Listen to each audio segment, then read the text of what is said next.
Bonjour à tous. Alors, je sais pas vous cette semaine, mais moi je suis en plein déménagement.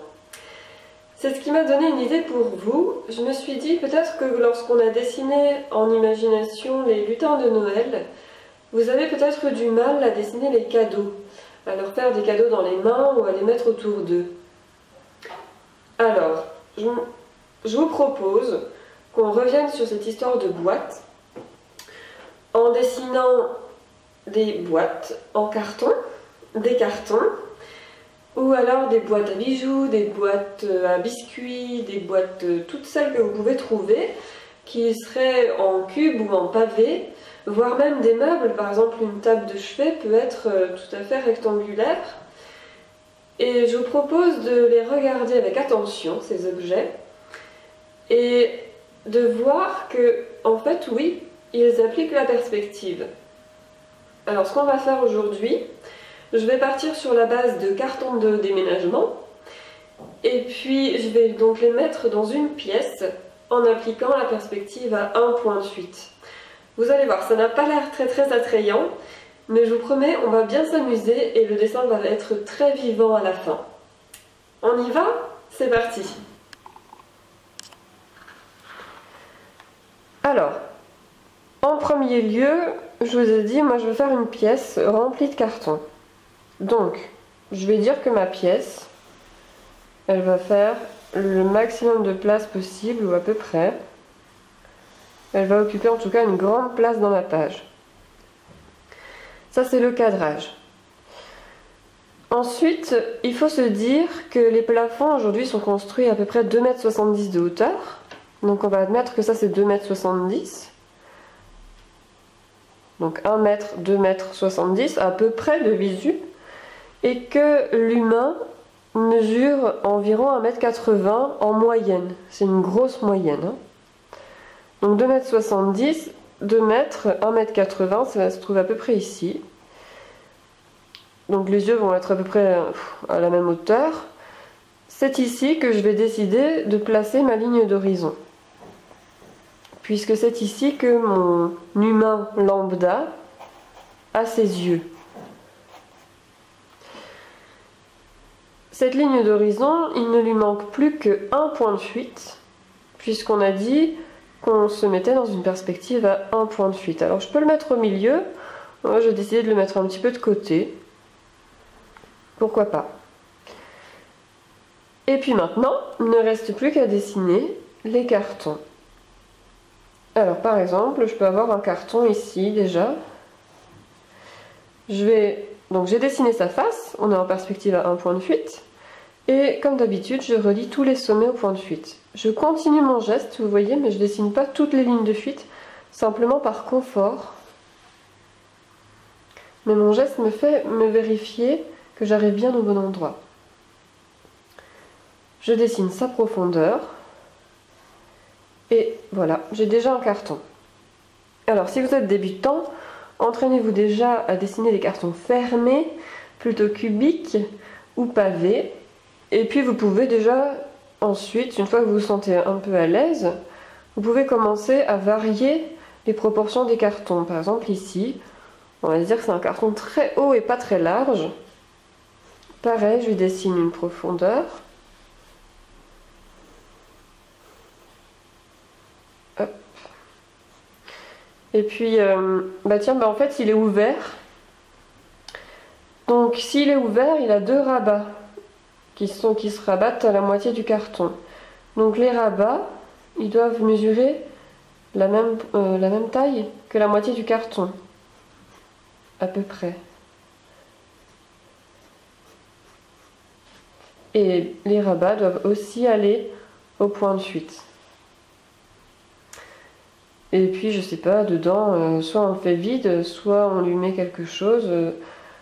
Ça peut être, ça peut être par exemple une lampe cylindrique dedans. Vous savez, les lampes d'ambiance. Voilà. Ensuite, je continue. Je vais faire tout un tas de cartons.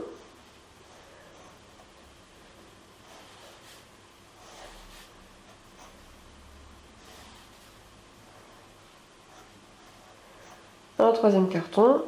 Celui-là, c'est un carton de verre. Et puis bah, je vais en mettre un juste à côté. C'est pas grave, je peux choisir de le faire. Si j'ai pas trop appuyé sur mon crayon, je peux gommer ensuite ce que je ne vois plus. Hop, bah, j'ai beaucoup de vert, tiens.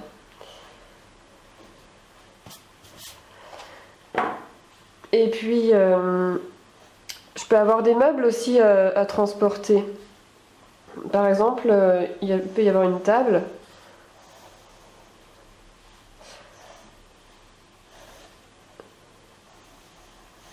Une table comme ça, avec des pieds bien sûr. Et puis dessus, j'ai déjà plein de cartons.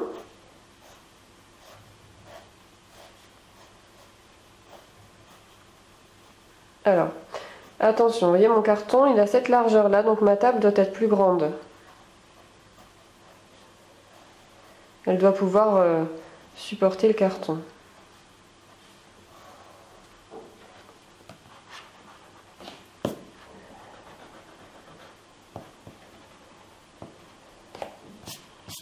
Voilà. Là, au niveau profondeur, on est bon. Donc, je peux avoir aussi un carton plat, pourquoi pas.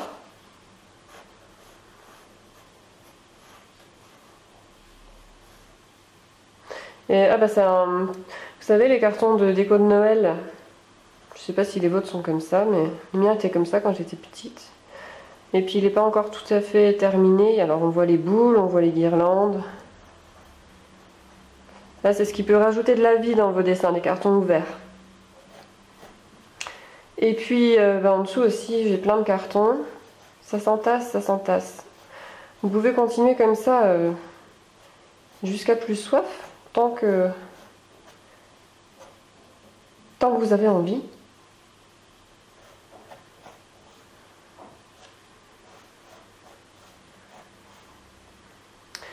Hop.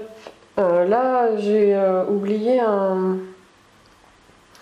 je vais marquer, je sais pas, vêtements. L'écriture aussi va vous permettre de donner de la vie. Et puis à droite, il faut quand même bien aussi qu'on entasse. Donc là, j'ai un énorme carton, je sais pas trop ce que c'est, si j'ai pas mis un fauteuil dedans là, vu la taille. C'est pas grave, je dessine un grand carton.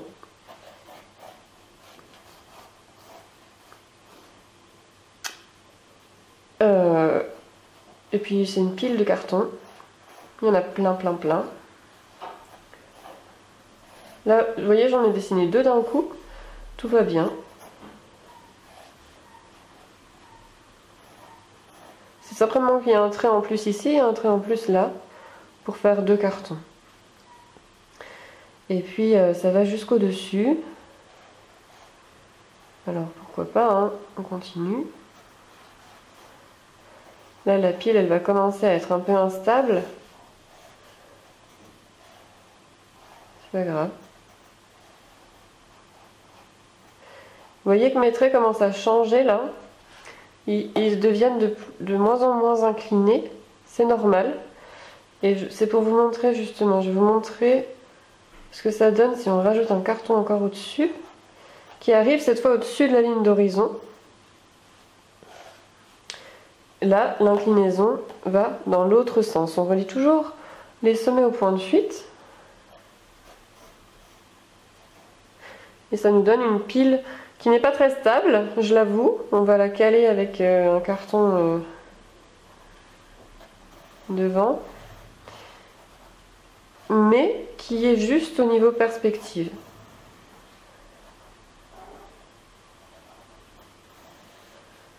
Voilà, là ça peut peut-être tenir, éventuellement. Je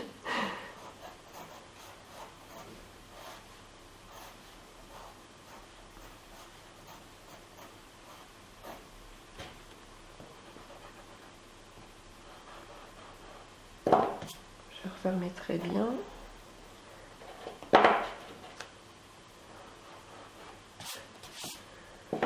Voilà. Et là-dedans, il y a moi. peut-être moi qui suis en train de m'arracher les cheveux pour savoir comment je vais faire, ou alors qui me dit ouf, j'ai presque terminé. Ça c'est mes bouclettes. Et derrière, il peut rester peut-être un tableau au fond de la pièce. Pourquoi pas? Il y a peut-être aussi une fenêtre. Alors là, on va commencer à s'intéresser à la pièce en elle-même. Il faut qu'on lui dessine un petit plafond.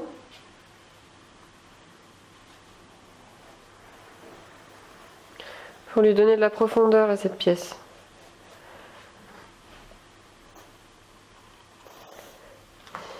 Et puis ben, là, j'ai peut-être une fenêtre. Une espèce de grande baie vitrée. Moi, elles sont comme ça, mes fenêtres. J'ai la chance. Se divise en 3. Avec 3 vitres. Et là, eh ben, j'ai déjà une pièce remplie de cartons et de meubles. Je peux rajouter encore si j'ai envie. Là, je pense que ça vous a déjà bien montré. À vous de faire votre pièce. Moi, je vais enlever tout ce qui est trait de construction dont on n'a plus besoin pour donner de la lisibilité au dessin. Voilà.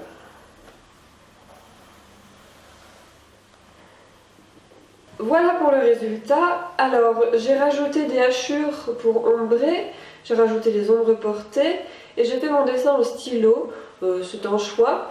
J'ai préféré le faire plus visible peut-être qu'au crayon. J'ai gardé cependant un dessin à la ligne, ça c'est ma patte. Et je vous laisse débrider votre créativité, faire votre pièce ou votre boîte comme vous le souhaitez.